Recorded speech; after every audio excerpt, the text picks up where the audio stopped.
O governo está diretamente na briga, abraçado ao Supremo, pelo aumento do IOF. Nessa terça-feira, a Advocacia Geral da União encaminhou uma ação ao STF pedindo declaração de inconstitucionalidade. Ao contrário, desculpem, deixa eu me corrigir, que senão vai confundir a cabeça de todo mundo.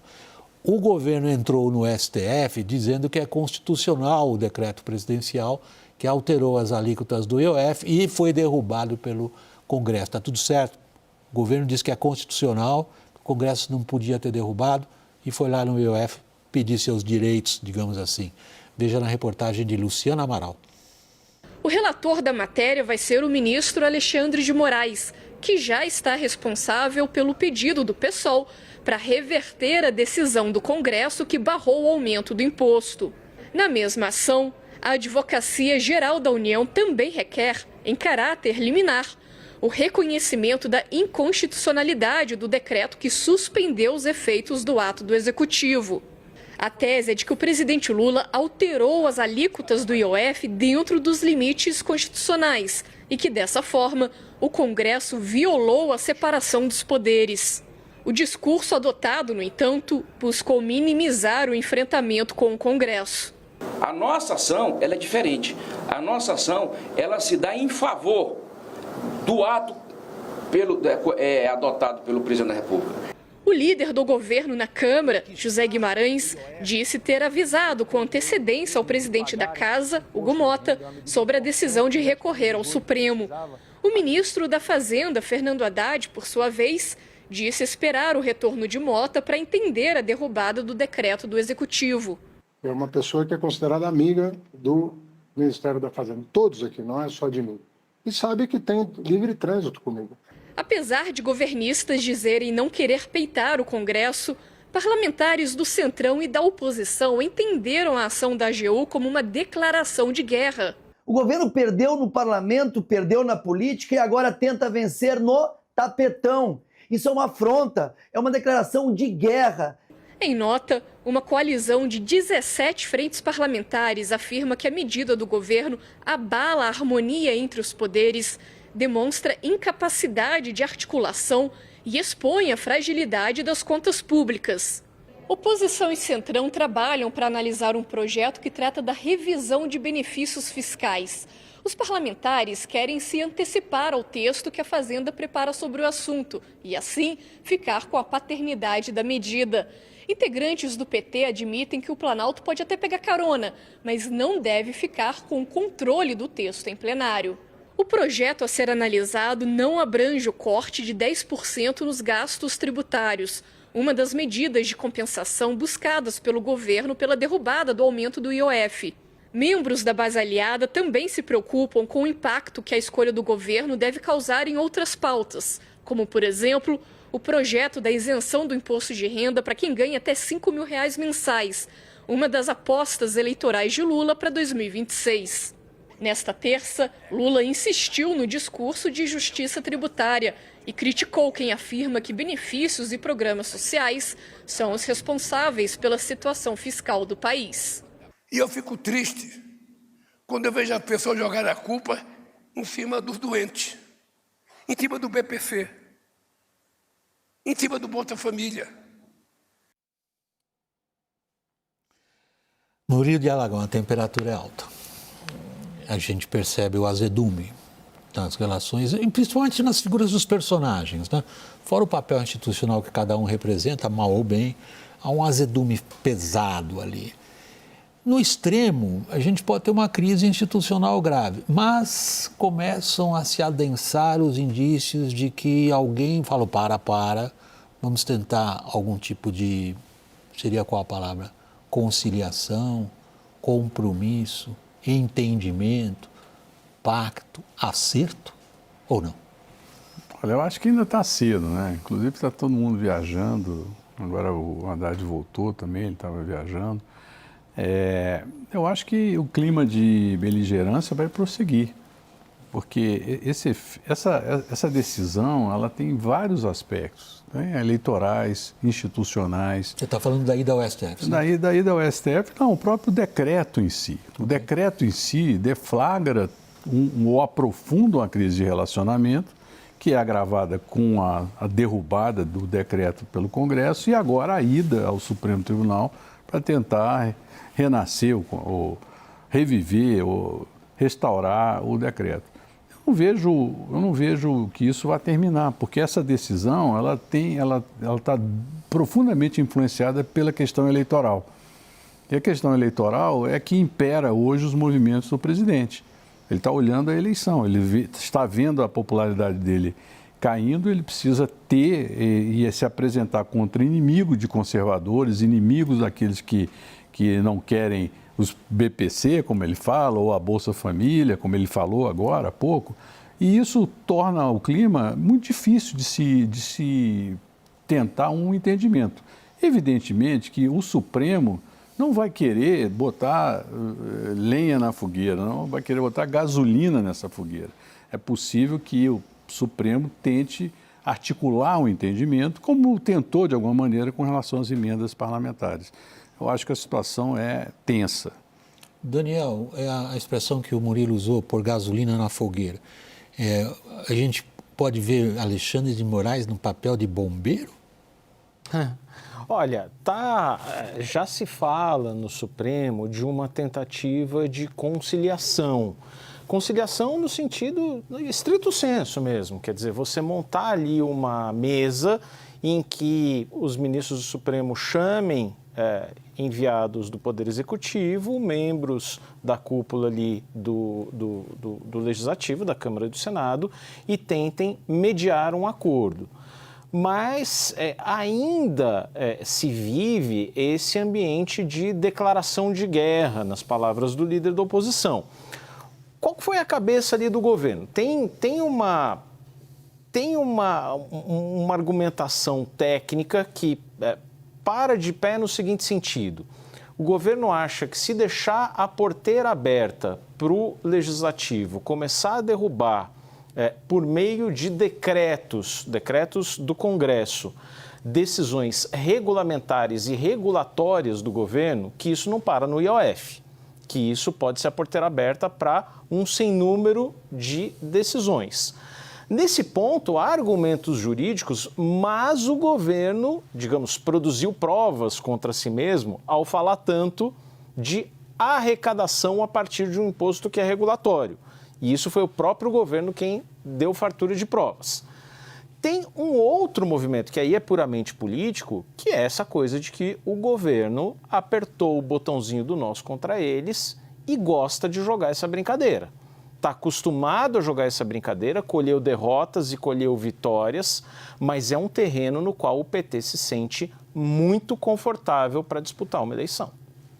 Dá para falar de medidas de política econômica numa atmosfera política tão contaminada como tanto o Murilo e o Daniel descreveram, Thaís? Ou vamos esquecer a economia? Eu acho que a economia vai ficar em último lugar aí, William. Não tem ninguém esperando que saia uma solução minimamente positiva, porque a missão é tapar buraco. A missão não é consertar. Então, se a missão não é consertar, então não vai sair medida para consertar, vai sair medida para tapar o buraco. A gente não sabe se vai ter pedra suficiente para cobrir o buraco ou se ainda vai faltar. Tudo indica que vai faltar. A leitura no mercado financeiro, por exemplo, hoje eu não encontrei ninguém que falasse assim, olha, a gente está muito preocupado, nós estamos muito preocupados, isso vai escalar, isso vai piorar a situação.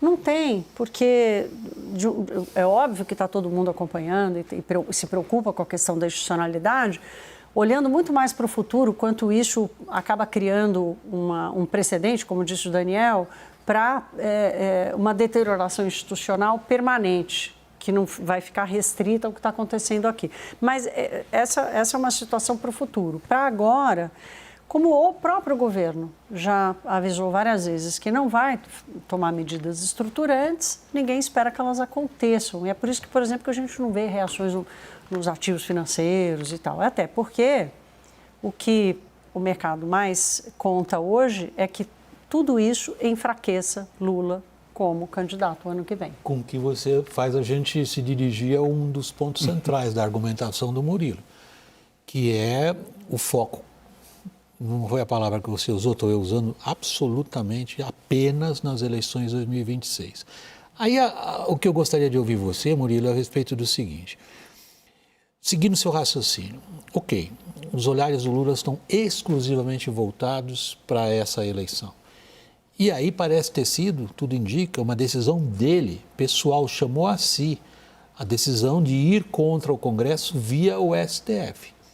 E, ao mesmo tempo, tornar ainda mais virulento um discurso que vinha muito lá de trás. Tem ecos de um passado distante, hein? Dos anos 80, do Lula dos anos 80, a história de rico contra pobre. Agora, isso promete trazer a ele o tipo de ganho político-eleitoral que ele acha que precisa? Bom, olha lá, o problema do Lula hoje é evitar que a aprovação dele naufrague definitivamente. Então ele se apega à sua base com um discurso que a base gosta, como o próprio Daniel disse, boa noite, Daniel, e com isso ele quer carimbar o passaporte para o segundo turno. Aí, chegando ao segundo turno, aí nós vamos ver uma virada de narrativa, onde ele vai ser mais paz e amor, porque ele vai precisar dos votos de não lulistas, não adeptos desse discurso, e para ganhar a eleição no segundo turno. Então a estratégia está bem colocada, está posta. Agora, se isso é a leitura correta do cenário, eu tenho minhas dúvidas. Essa é a questão, exatamente. Eu acredito o seguinte, que se o Lula devia partir do princípio que a esquerda está com ele anyway, de qualquer maneira, é ele. Ele é o candidato, seja ele com um discurso paz e amor ou com um discurso radical, ele vai ter esses votos. Ninguém vai abandoná-lo porque ele fez um discurso mais, vamos dizer, gentil com as forças econômicas ou com o mercado financeiro. Agora, o que esses votos dos não lulistas, dos não ideológicos, que são os centristas, que é uma parcela importante, ele precisa capturar. Que é o que decidiu a favor dele. Você lembra que no segundo turno ele trouxe figuras próceres do mercado financeiro que elogiaram a opção por ele e depois se arrependeram. Né, depois se arrependeram. Enfim, ele vai ter que buscar esse tipo de apoio para ganhar a eleição. Só que a situação de hoje é mais complicada que foi na eleição passada. Primeiro, que o antibolsonarismo, apesar de ser muito forte e efetivamente pode garantir a presença dele no segundo turno, não é tão hegemônico ou homogêneo como foi no passado. Hoje existem setores da direita que não são propriamente super bolsonaristas que podem competir. E há esse cansaço da polarização. Então, se fosse estrategista político do Lula, e quem sou eu para ser, porque ele ganhou eleições, perdeu eleições, ele tem muito mais sabedoria política do que eu teria dado um passo à direita, para evitar que o centro, que a centro-direita e a direita ocupem o espaço do centro. Isso é uma bela provocação tua, sobretudo para jornalistas como o Daniel, a Thaís, que a gente fica focado na política. Quem é que está tomando conta do ouvido do Lula? Tem alguém, ou vem exclusivamente da cabeça dele, uma decisão como essa que o Murilo acabou de descrever, como sendo uma decisão equivocada em relação aos fatos da realidade? Decisão estratégica política, não estou julgando o mérito dela. É que tem todo mundo, William, nesse núcleo duro do PT, que é Gleisi Hoffmann, Rui Costa, até Fernando Haddad, se a gente quiser colocar. O Sidônio identifica isso como uma boa estratégia de marketing. Eu acho que tem um elemento aqui que é novo, que... Eu não sou cientista político, aí o Murilo pode falar melhor, mas claro que assim, uma estratégia clássica de um político seria caminhar para o centro e tentar capturar esses votos ali do centro, para expandir sua base de eleitores. Existe um diagnóstico que eu não sei se está correto, submeto ali a vocês, mas um diagnóstico de boa parte ali desses interlocutores próximos de Lula, que é o seguinte: a direita está muito mobilizada. A direita pode não encher a Avenida Paulista, não está enchendo, mas a direita é muito mais mobilizada nas redes sociais. E a esquerda? Todas as bandeiras da esquerda ali, o resgate de marcas históricas, eu disse aqui ontem, o Mais Médicos, o FIES, o Minha Casa Minha Vida, o PAC, tudo isso não comoveu, tudo isso não gera uma sensação nas pessoas de engajamento com este governo. E ainda que você não tenha o centro, não tem mesmo, você precisa de elementos para botar a sua militância. Numa eleição extremamente polarizada, não existe eleição competitiva em que você não energiza a militância. E a esquerda está muito desmobilizada. O governo comeu mosca e não encontrou isso na PEC do fim da escala 6x1. Chegou a beliscar ali algum tipo de engajamento, mas não aproveitou. E está vendo agora no Nós Contra Eles, no resgate do Nós Contra Eles, essa possibilidade de entrar em 2026 com todo mundo inflamado. William, sabe que tem um ponto interessante sobre essa coisa do IOF, né? Que quem acompanha as buscas pelo Google e pelos buscadores e tal tem chamado a atenção da explosão de procuras pelo que é o IOF. Ninguém sabia, no fundo. Mas não é para saber, esse é que é o ponto. Ninguém precisa saber o que é o IOF. Você quer fazer justiça tributária? Você vai tributar renda, você vai tributar patrimônio. Então, o IOF é uma coisa quase que, como não é nem tem cara de imposto, ele é um regulador, por isso que ele nasce assim. Então, é o tipo da crise que o governo cria, né, nesse desespero de manter o arcabouço fiscal de pé. O governo encontra um negócio que assume uma forma errada de aplicar essa medida, aproveita essa medida para fazer essa política do nós contra eles, distorcendo a coisa do IOF, ou seja, é uma geração autoimposta de confusão e desentendimento do que está acontecendo no Brasil. Agora, por favor, Murilo, ponto, por favor. São 70 Você milhões... e o Daniel estão me pedindo a palavra. São 70 milhões de endividados no Brasil. O IOF mais caro vai atingir... Vai encarecer a dívida. Nós já vivem a questão dos juros elevados. E o Brasil não é um país de cidadão, é um país de consumidor, que adora um carnê, e comprar prestação. Quer dizer, então, quando você cria mais dificuldades para esse universo, isso pode ser um tiro no pé, como foi a questão da taxa das brusinhas, né, que gerou também. Essa percepção da taxa das brusinhas, ela foi imediata. O IOF, se você pega o seu extrato do banco lá, todo mundo vai ver lá o IOF e tal, mas é uma conta, vamos dizer assim, até então era uma conta pequenininha. Claro que para as empresas o volume acaba fazendo uma coisa que pode até inviabilizar os negócios. Mas o que eu quis dizer que não é para saber, é óbvio que as pessoas sabem quanto custa, mas eu estou dizendo, cria-se uma crise em cima de uma premissa que não deveria existir. O Daniel está pedindo a palavra. Daniel, prossiga. Eu só queria trazer uma informação que agora à noitinha o Senado aprovou e vai para a sanção presidencial a medida provisória 1291, que incluiu um jabuti ali, que é o leilão de petróleo em áreas adjacentes. Nos cálculos do governo deve render pelo menos 15 bilhões, tem gente que fala em mais do que isso, de modo que o jeitinho ali nas contas públicas de 2025 parece que está garantido. Já no dia 22 de julho sai a próxima reavaliação bimestral de receitas e despesas, é quando o governo faz contingenciamento e bloqueios, quando tem que fazer, e agora pode contar com 15 bilhões a mais. O problema não é 2025, como disse a Thaís, o problema é o seguinte, o governo tem uma outra agenda no Congresso.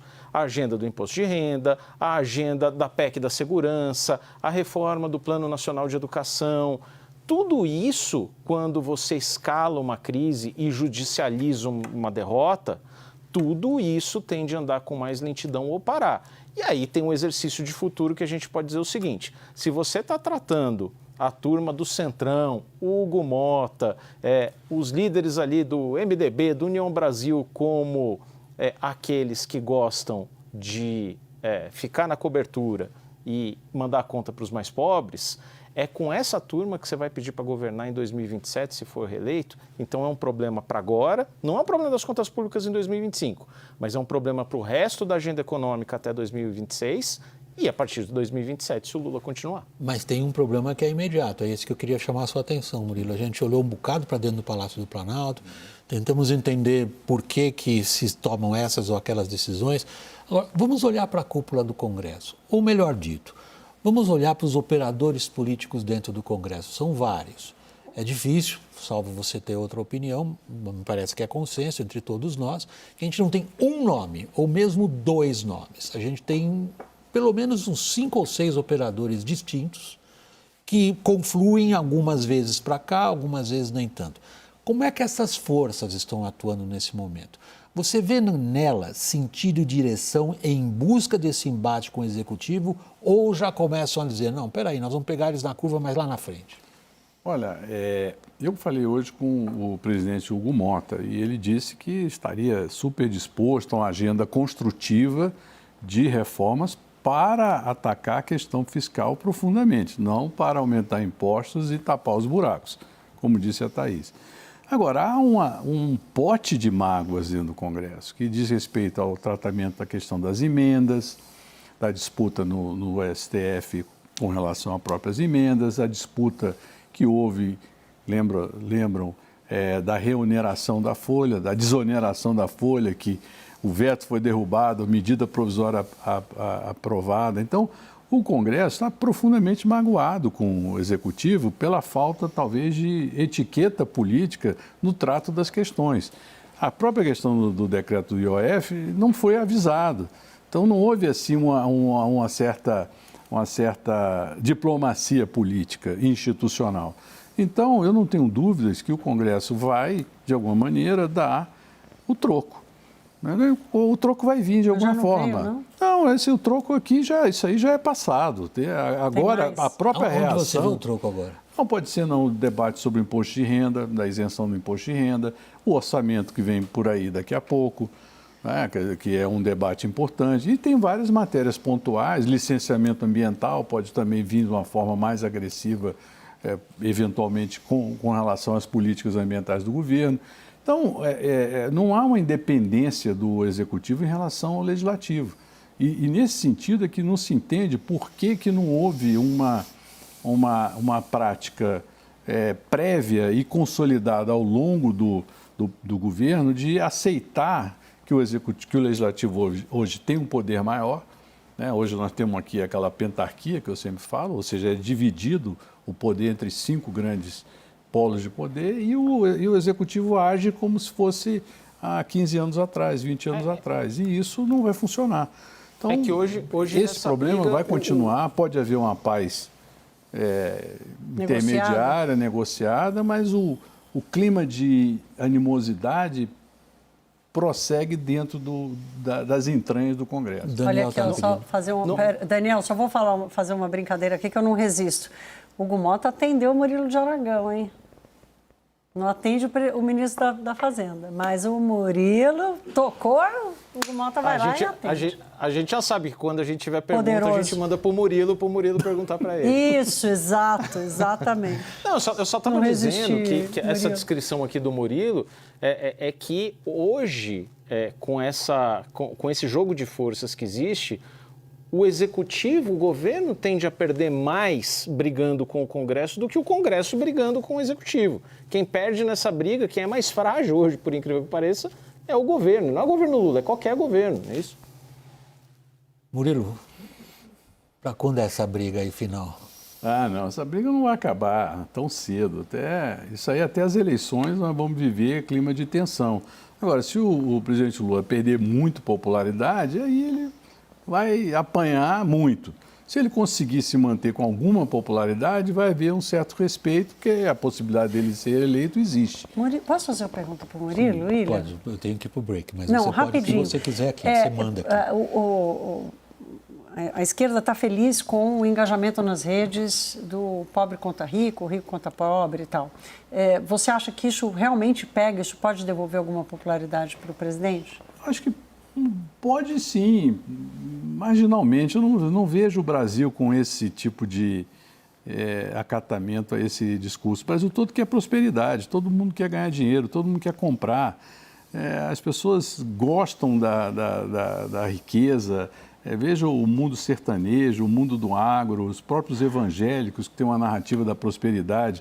Então, gente, esse discurso de nós contra eles é uma coisa muito mofada e que é incrível porque existem tantas outras bandeiras que poderiam ser abraçadas por uma esquerda moderna, e esse é o grande problema. O PT envelhece, a narrativa envelhece, as mágicas envelhecem, e agora o caminho escolhido não é se renovar, mas sim acirrar o mais do mesmo. Quer dizer, o nós contra eles é mais do mesmo. E o mais do mesmo não funcionou. O Lula foi eleito e teve um mandato espetacular, no primeiro mandato economicamente falando, porque ele se entendeu com as elites econômicas, com o sistema financeiro, com o agro, né? E o Brasil viveu um boom de riqueza, de prosperidade muito grande. Eu acho que essa é a fórmula que uma esquerda moderna deveria adotar. E com isso, ganharia as eleições, na minha opinião, ganharia as eleições, porque há, de certa forma, um enfado também com a polarização radicalizada da direita, como há também um enfado com a polarização radical da esquerda.